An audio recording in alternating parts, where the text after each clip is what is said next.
heavy collisions happen all the time, and we are still not the biggest team in the world, you know, and we play a style that is quite hard on us.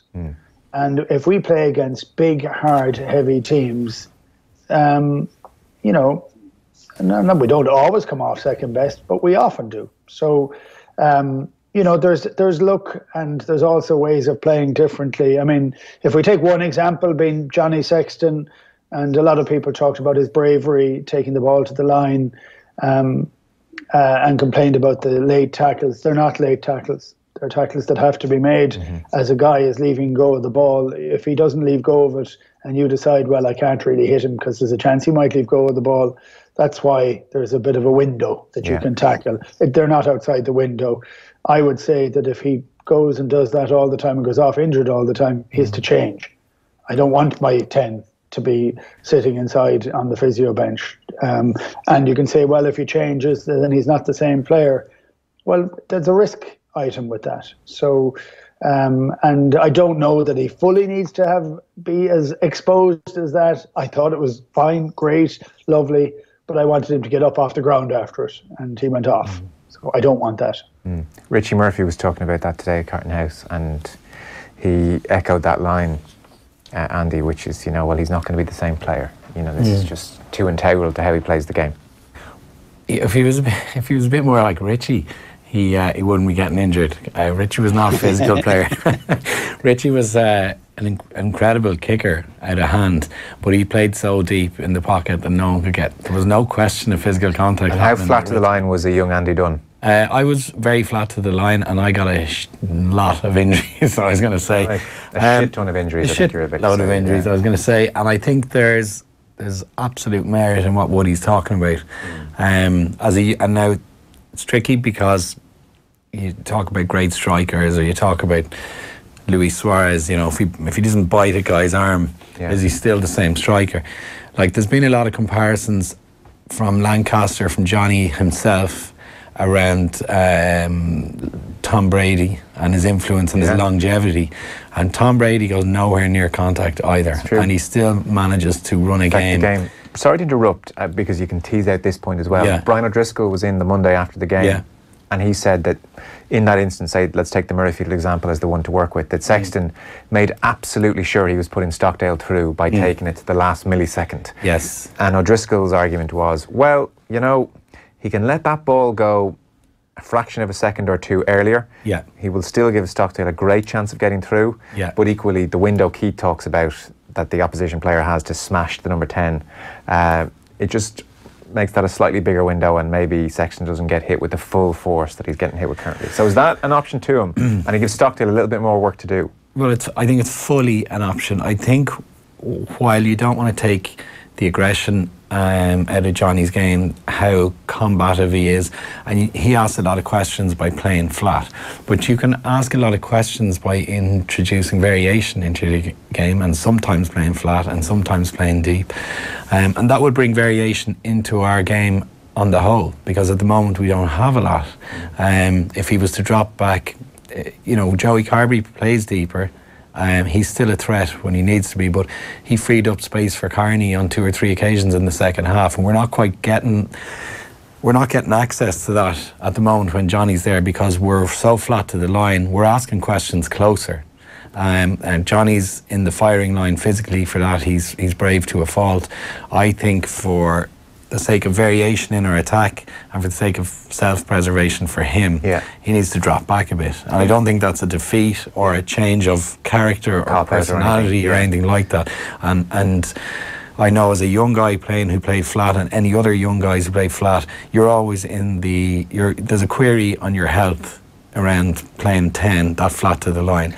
And when you keep damaging yourself and you stand up, a guy like Woody who's in front of you, or any other guy saying, actually, we don't want you off the field, we'd much rather you preserve yourself a bit longer and run our team for 80 minutes. No, it's a fair point. And in so much as you can, explain to me why a slightly deeper number 10 will bring a Rob Kearney into the game more. Well, I suppose when you play extremely flat to the line, to add width to passes, you're at far too much risk of a man and ball tackle. So the ball arrives, the defence is still pushing up, and a guy gets hit at the same time. Or you're way more susceptible to interceptions.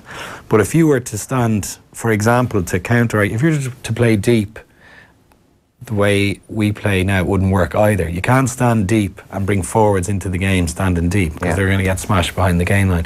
So for our game to be productive as it is, we need Johnny to be flat and bring forwards in close to the ruck. That works brilliantly. I'm just saying, drop back a bit for the wider game. At the moment, we're not quite doing that. Not as much as I'd like. No, it's a fair point, and there's more variation. I'll bring you in this in a second, Keith, but we'll give our resident number 10 first dibs at it. You know, you're starting to see pieces in the paper now about Carberry versus Sexton. How live a debate is that, really? I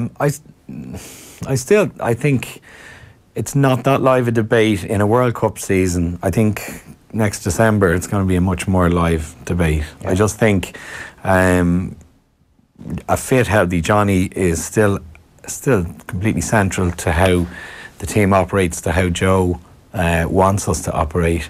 And I think Joey has massively improved, and the exposure to regular game time, the exposure to say a disappointing game in Castro away, and a response of I think 22 straight place kicks, for example. I know he's missed one in his last 22. That's incredibly good for his confidence, for the Irish team, for Munster rugby.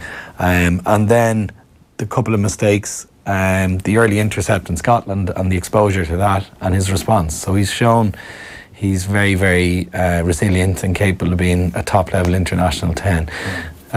It's not that live a debate for me, because there's an apex of control in the Irish team.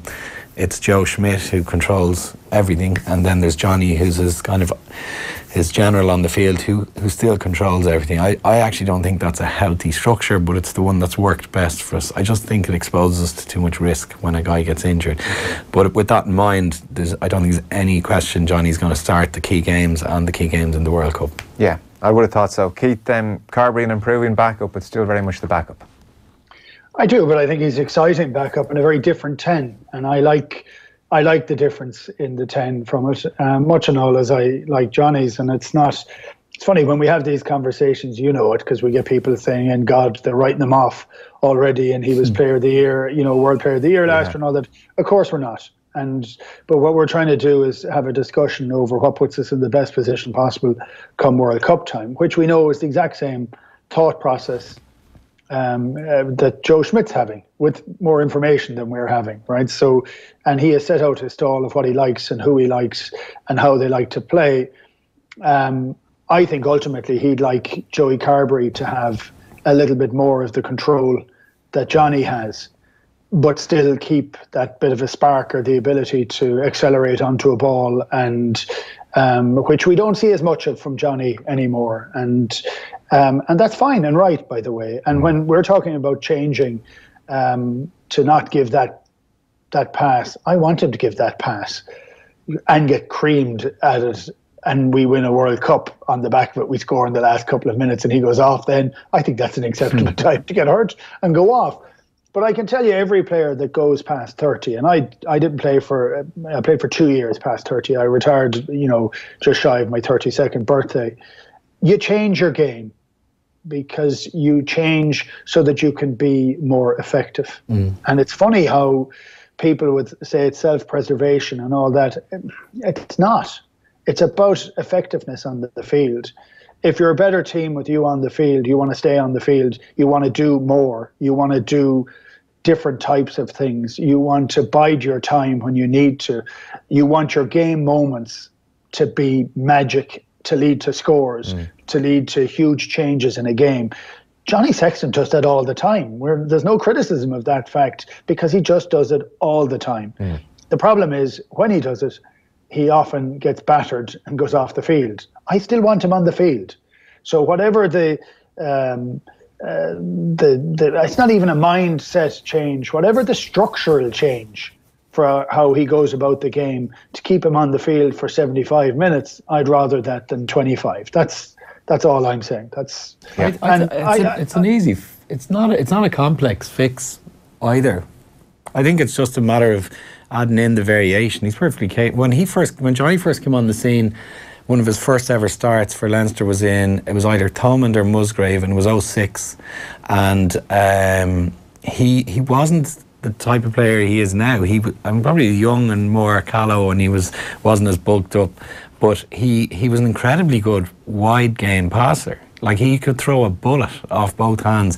And I remember the last game ever in the old Lansdowne Road was New Year's Eve 2006. He started that game, and if you go watch a rerun of that, his passing game is exceptional in terms of width and delivery away. So it's not like he can't do it. He could just, I think it's an easy fix. It's just dropping back into the pocket a bit more often than he has done in recent times. Yeah.